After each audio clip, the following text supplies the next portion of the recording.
दर्शकों, स्वागत है आपका विदिशा न्यूज में। मैं हूं कृष्णकांत सिंह। अब देखते दिन भर की खास खबर। तोपुरा के युवाओं ने कांग्रेस की ली सदस्यता। विधायक शशांक भार्गव की उपस्थिति में बने कांग्रेसी।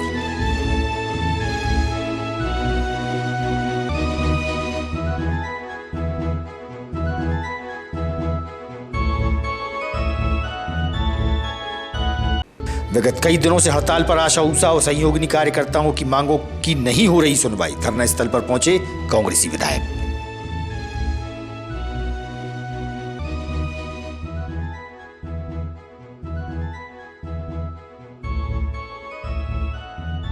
और गाय और भैंस के दूध विक्रेताओं से खाद्य विभाग ने लिए सैंपल, भेजा जाएगा भोपाल प्रयोगशाला। खाद्य अधिकारी ने दी जानकारी।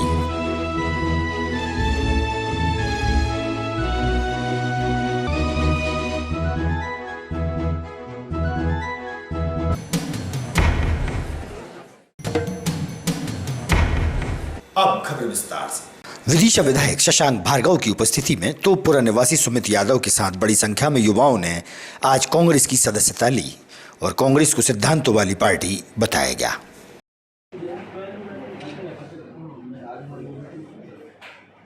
सुमित यादव जी की टीम है पूरी तोपुरा में।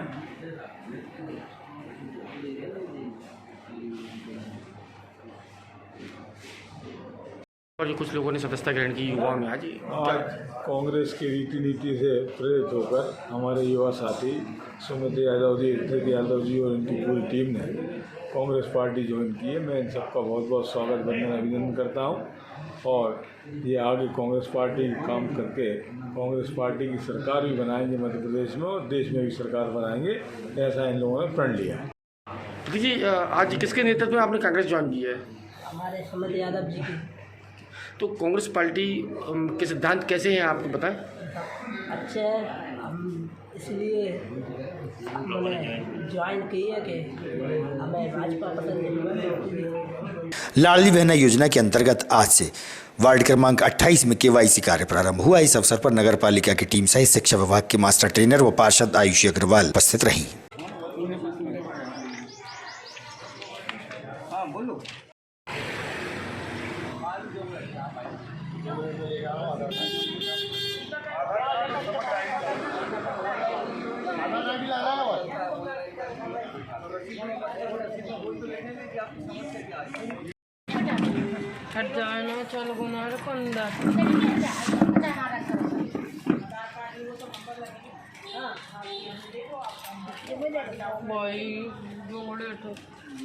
अग्रवाल है, वार्ड 28 की पार्षद हूँ मैं।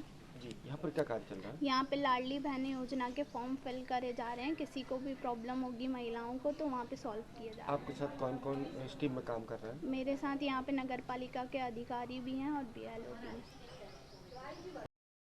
आज यहाँ पर क्या हो रहा है? जहाँ पे ये हो रही है सर के मतलब फार्म भरे जा रहे हैं लक्ष्मी योजना के, तो सभी कर्मचारी हैं, पार्षद भी हैं। कितने पैसे मिलेंगे आपको भरा जाएगा ये फार्म? तो अब 1000 रुपये मिलेंगे। क्या कहेंगी सरकार के बारे में? सरकार अच्छी है। आशा ऊषा और सहयोगी कार्यकर्ता पिछले कई दिनों से पुराना जल अस्पताल परिसर में अपनी 2 सूत्री मांगों को लेकर धरना प्रदर्शन कर रही हैं। सरकार द्वारा सुनवाई न होने से वह परेशान है। वहीं विधायक शशांक भार्गव धरना स्थल पर पहुंचे और उन्होंने उनकी समस्याओं को जाना और उनसे ज्ञापन भी लिया।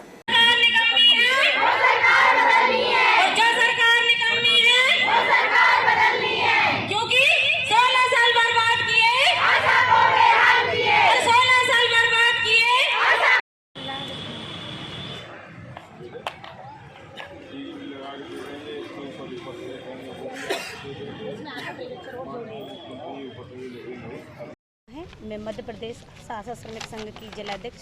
आज आपके बीच विधायक जी आए, क्या आश्वासन मिला? उन्हें बहुत अच्छा आश्वासन दिया और हमें सुनकर बहुत अच्छा लगा। अगर हमारी ये सरकार भी आती है और 6 महीने के अंदर हमारी मांग पूरी होती है तो हमें बहुत अच्छा लगेगा। और हमें तो बस हमारे वेतन, जीने लायक वेतन दे कोई सी सरकार हो। हमें कोई मांग क्या है? आप मांग हमारी ये है कि आशा की 10,000 व आशा सहयोगिनी की 15,000 और वहाँ नियमित किया जाए हम लोगों को। इन 2 से ज़्यादा मांग हम कुछ कर नहीं रहे। वहाँ की छोटी मोटी मांगे तो चलती रहती, लेकिन ये 2 मांग तो जरूरी है ना कि हम जी नहीं पा रहे, हम दाल रोटी नहीं खा पा रहे, हम चटनी रोटी नहीं खा पा रहे। 2000 मिल रही, 2000 में क्या होगा? हमारी गैस की टंकी भरे जाती है तो हम आटा नहीं खरीद पाते, चावल अकेले खा के दिन बिता रहे हैं। तो ऐसे क्या जी सकते हैं? तो हम ये कह रहे हैं हमारी वेतन इतनी कर दी जाए, हम सुकून से दाल और रोटी खा लें, हमें मटर पनीर नहीं खाना। बहना में भी शामिल नहीं किया। मध्य प्रदेश सरकार की दमनकारी नीतियों के चलते आज हमारी बहनें आशा सहयोगिनी और इनके डिपार्टमेंट की जो सुपरवाइज़र हैं वो तमाम पिछले 15-20 दिनों से हड़ताल पर हैं।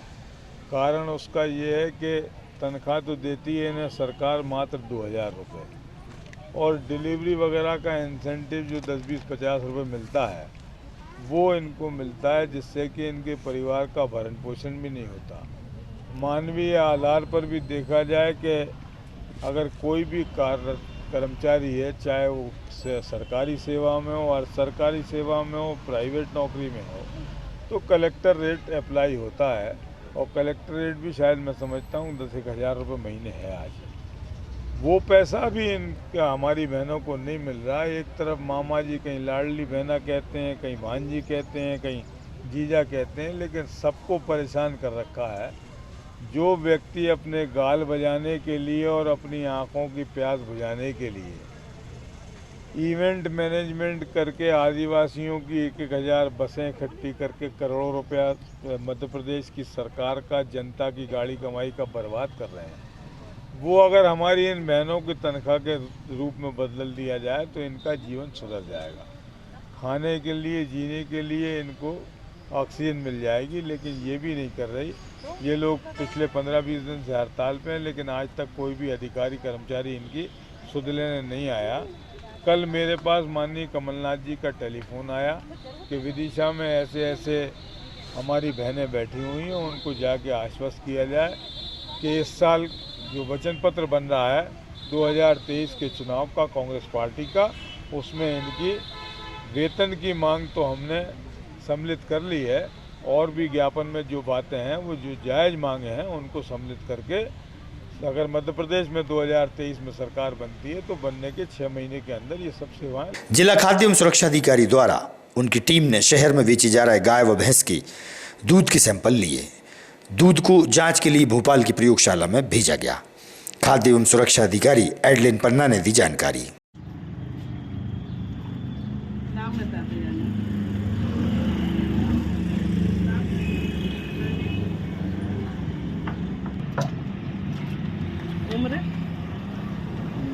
दूध का इस्तेमाल करते हैं और ढबड़े से दूध गांव-गांव चलाते हैं, वो उनके बारे में किस तरीके की जानकारी मिलती है, आप किस तरीके से कार्रवाई करते हैं? विभाग जो भी डबरे में दूध लेकर आ रहे हैं उनके ऊपर भी निगरानी रखे हुए है कि वो कोई मिलावटी वगैरह दूध तो लोगों पे नहीं दे रहे हैं उनके घरों पर। इसके लिए सतत कार्रवाई और निरीक्षण का कार्य हमारे इंस्पेक्टर के द्वारा किया जा रहा है और उसी में हमने आज जो हमारी टीम ने निरीक्षण किया, जैसे कि शास्त्री नगर गेट के सामने भी डबरे वाले से गाय के दूध का सैंपल लिया है और इसी प्रकार मेन मार्केट बाजपुली पर भी जो दूध के डबरे वाले हैं उनको रोककर हमने उनके गाय भैंस मिक्स दूध का सैंपल जांच के लिए एकत्रित किया है, जो कि राज्य खाद्य परीक्षण प्रयोगशाला भेजा जाएगा। प्रारंभिक में मैडम, जैसे कि ये तो जब जांच के लिए जाता है वो एक अलग बात है, लेकिन प्रारंभिक कैसे पता पड़ पाता है कि ये दूध असली है नकली? मैडम कुछ है क्या आपके पास ऐसे? ये संदेह के आधार पे हम इनको कलेक्ट करते हैं और इनका अगर फैट्स कम है तो उसमें पानी मिलाने की संभावना मिलती है हमें, तो उनका हम लोग जांच के लिए सैंपल कलेक्ट करते हैं। विदिशा जिला विभाषक संघ द्वारा हाईकोर्ट के निर्णय को लेकर विरोध जताया गया। बैठक के दौरान जिला विभाषक संघ के अध्यक्ष केजी माहेश्वरी, सचिव खलान सिंह रघुवंशी, वरिष्ठ अधिवक्ता देवेंद्र श्रीवास्तव, कौशल किशोर मांझी सहित बड़ी संख्या में अभिभाषकों की उपस्थिति रही। वहीं उन्होंने अपनी बात मीडिया से साझा की।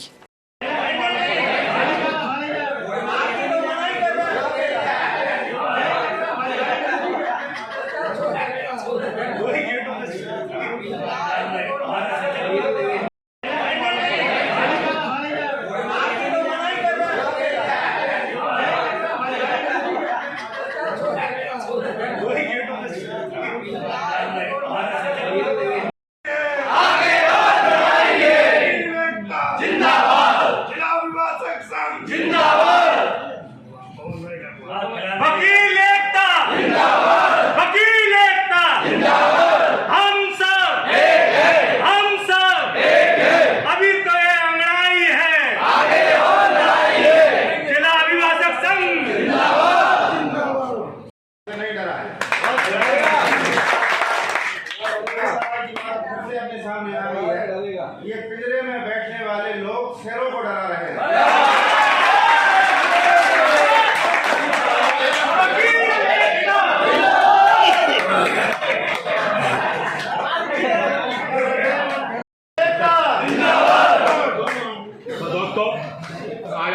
उपस्थित हुए और आपने ताकत का परिचय दिया। मैं एक छोटा सा करके प्लीज करना चाहता हूँ। कुछ मेरे साथी मेरे पास आए थे।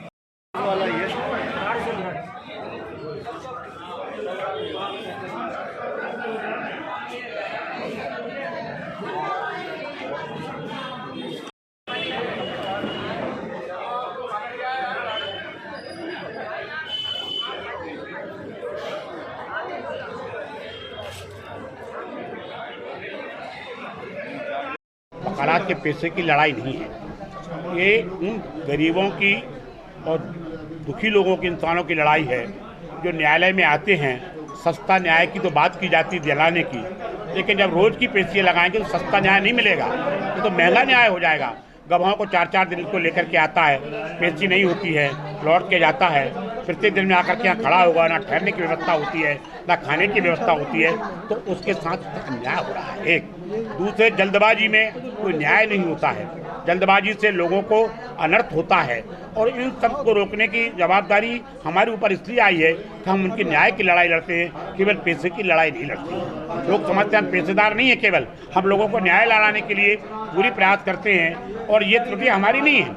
और हमने कोई ज़्यादा नहीं कहा, हमने कहा जो आपने टाइम लिमिट कहा, तो टाइम तो बढ़ा सकती है कोई भी, हाई कोर्ट भी बढ़ा सकता है, सुप्रीम कोर्ट भी बढ़ा सकता है, कि अगर जो आपने टाइम निर्धारित किया है वो उतना कम टाइम है कि जिससे लोगों को न्याय नहीं मिल रहा है, तो कम से कम आप टाइम तो बढ़ा करके निर्धारित कीजिए, और ये कार्य आराम से किया जा सकता है। लेकिन आज चूँकि वो उच्च न्यायालय है, हाई कोर्ट है, उसका सब लोग सम्मान करते हैं, हम भी सम्मान करते हैं। ऐसी स्थिति में हमारे ऊपर ये भार आ गया है कि हम अपने पक्षकारों का नेतृत्व करें और उनको न्याय दिलाने के लिए अगर हमें जो भी संघर्ष करना पड़े, जो भी कुर्बानी करना पड़े, हम बस करेंगे। वो हमारी व्यक्तिगत लड़ाई नहीं है, बल्कि पक्षकारों के हित में है।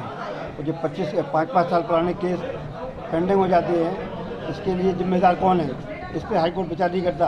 इस पर इनके जजेस जिम्मेदार हैं, वो अकारण प्रकरणों में तारीखें बढ़ा देते हैं, केसों को पेंडिंग करते हैं, और जिसमें उन्हें कार्रवाई करना होती है उसमें करते हैं, मनमानी करते हैं। तो उसमें तो वो कहते नहीं हैं। हाई कोर्ट में 20-25 सालों से अपीलें लंबित हैं, वहाँ कोई सुनवाई नहीं करते। तो हम लोगों पर दबाव बनाया जा रहा है कि आप क्या कहते हैं 25 केसों का निपटारा कराओ। उसका नतीजा ये होता है कि घास कटती है। 5 साल केस चलाया अभियोजन ने, तो जब डिफेंस का मौका आया तो उसको 1 दिन की तारीख नहीं दी जाती, और उससे सही न्याय नहीं हो पाता। इसलिए ये लड़ाई लड़ी जा रही है। और ऐसे अगर कोई हाईकोर्ट ये कंटेम्प्ट की धौं दे रहे हैं, उसके लिए बार काउंसिल के हमारे जो अध्यक्ष हैं उन्होंने कह दिया है कि हम भावी से उसका सामना करेंगे, डरने की जरूरत नहीं है। हम भी उनके साथ में हैं। जबलपुर में सुमोटिव एक रिट पिटीशन दाखिल हुई, जिसमें उन्होंने कल ही ताबड़तोड़ जो है सभी बार काउंसिल के प्रेसिडेंट, स्टेट बार के चेयरमैन को नोटिस दिया, जिसमें उन्होंने डायरेक्शन दिए कि जो हम लोग कार्य से विरत हैं उसे विरत हटाकर और न्यायालय में उपस्थित करें। इस संबंध में आज भी ताबड़तोड़ जो है उनने नोटिस भेजा। सुबह मेरे पास 6 बजे नोटिस लेके आए, और जिसमें बताया गया कि आप जो है माननीय उच्च न्यायालय के आदेशों का पालन करवाएं। इसी परिप्रेक्ष्य में हमने सभी अपने विदिशा अधिवक्ता संघ के वकीलों को सूचित किया, सभी की राय ली। सभी का कहना है कि जो हमने विरत रहने की संकल्प लिया है वो स्टेट बार काउंसिल के प्राप्त निर्देशों से है, और चूंकि हमारी मदर संस्था स्टेट बार काउंसिल है, जैसा वो निर्देशित करेंगे वैसा हम पालन करेंगे। तो आज सभी ने अपनी सर्वसम्मति से तय किया कि हम आखिरी तक स्टेट बार की लड़ाई का साथ देंगे। नोटिस में कोई गिरफ्तारी की बात भी नहीं, अभी गिरफ्तारी की कोई बात नहीं है। कंटेम ऑफ कोर्ट की बात कही गई है, तो उसको हम एपीआर होकर जवाब देंगे कि हमारे द्वारा कहीं किसी तरह का कंटेम नहीं किया गया, बल्कि हमने पक्षकारों की लड़ाई लड़ी है। ये जो आपने बात की कि पिंजरों में कैद शेरों को चेतावनी दे रहा है, इनके लिए आपने आवाज़ उठाई, किसकी बात? देखिए, बहुत सी कई बातें ऐसी जो समझ में आ जाती हैं, आपकी समझ में आई है और बाकी सबकी समझ में आई है, कोई बात नहीं। ताजा तरीन खबरों से रहिएगा आप अपडेट, देखते रहिएगा विदिशा हलचल न्यूज़। हमें दीजिए इजाजत, नमस्कार।